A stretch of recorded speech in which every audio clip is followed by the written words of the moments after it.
In the streets in Old Town Alexandria, underwater tonight. No surprise, a result of tidal flooding from all that rain in recent days. Meteorologist Michaela Lucero is in Old Town, where this has really become a way of life for businesses close to the Potomac.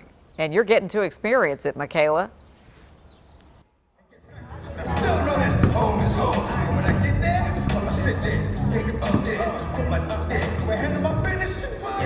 Now, the Potomac River near Old Town Alexandria actually hits flood stage right about 3.3 feet.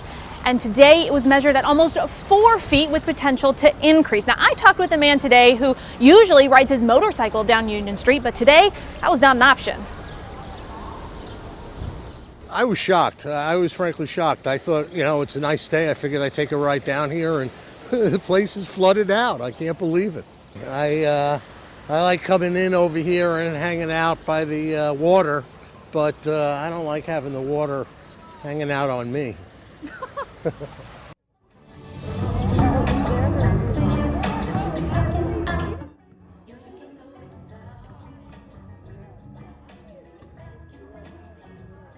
Water, but according to the National Weather Service, according to the National Weather Service, it only takes about 6 inches of water for you to lose control of your vehicle. And today, obviously, this water was well above 6 inches, especially when high tide came in. So if you are in this area and you do see this flooding, we always tell you guys, turn around, don't drown.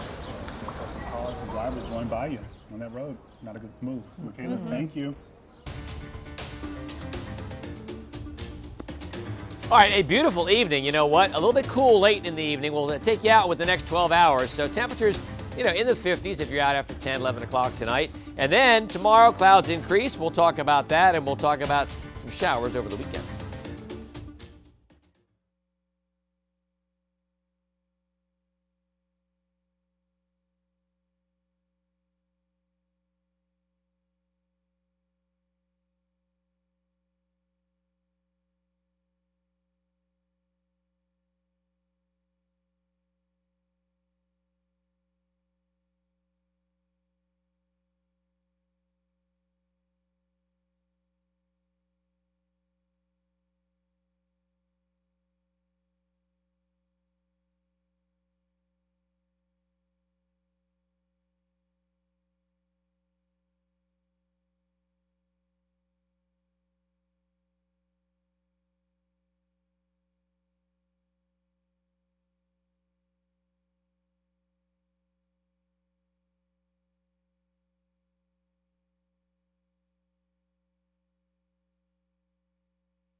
It is primary day for voters in West Virginia. Polls are still open until 7:30 tonight, so you clearly have some time to go out and vote.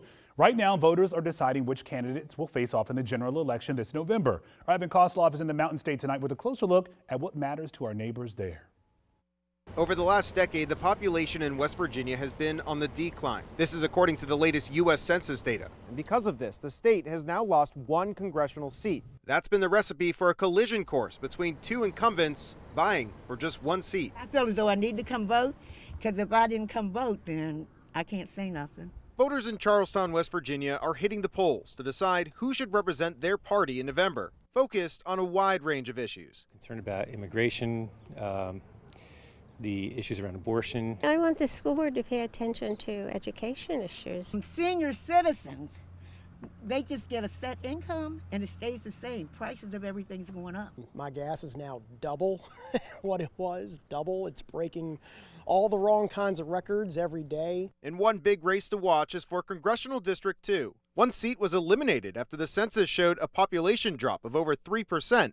Making this a battleground between 5 candidates, including 2 Republican incumbents. 12-year Congressman David McKinley, who has support from the governor, and 8-year Congressman Alex Mooney. But I think Mooney's going to do real well. Who has the endorsement from former President Donald Trump. a possible test for just how much impact the former president's endorsement will carry. That meant a lot because I have greater respect for President Trump. You still see a lot of Trump bumper stickers and flags and things, so yeah, I suspect it probably will help him. But I think it's not enough. I think you need to have your own visions and your own policies. The polls close at 7:30 this evening, and you can get up-to-date results on our website. Just go to WUSA9.com.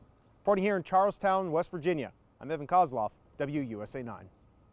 Under new management, WMATA has found its new general manager, but will this change help the struggling agency turn things around? We're getting answers next.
New at 6, will new leadership at Metro mean a safer and more reliable ride? That's just one question we had for Randy Clark, Metro's new general manager and CEO.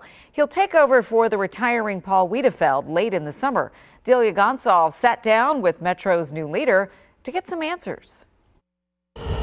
Service delays, train repairs, low ridership, reliability, and security concerns all come with the job for Metro's new GM, Randy Clark. I'll be on the system. My wife will use the system. I need the system to work well for us, and therefore I need it to work well for all customers. Clark will take over for Paul Wiedefeld, who was hired as GM in 2015, 10 months after a smoke incident at LaFont Plaza killed Carol Glover. This job announcement comes 7 months after a train derailed in Arlington. Fortunately, no one was hurt, and a manufacturer failure in the new 7000 series rail cars was to blame. But it appears in turbulent times, WMATA turns to new leadership. Folks are again questioning the reliability of Metro. So how are you going to change that? Yeah, well, first of all, I'm going to be laser focused on delivering safe, reliable service, and it's not about me.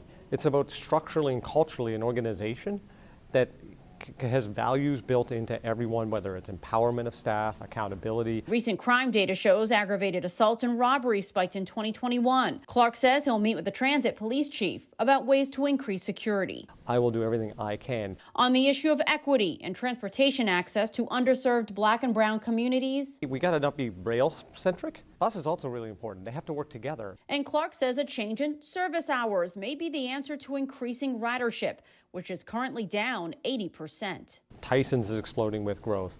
Potomac Yards, the Navy Yard looks totally different than it did 10, 15 years ago. People going to a Nats game at night or working at Nats Park need great service as much as someone going to a federal job morning rush hour. First 100 days on the job, what's the plan? 7,000 series, obvious. The Yellow Line diversion that's coming up. Silver Line Phase 2, really kicking off the bus network redesign. Metro's new GM says you wouldn't buy a restaurant without eating in it first, so prepare to see him riding the trains and the buses, looking for your feedback. At LaFont Plaza, Delia Gonsalves, WUSA 9.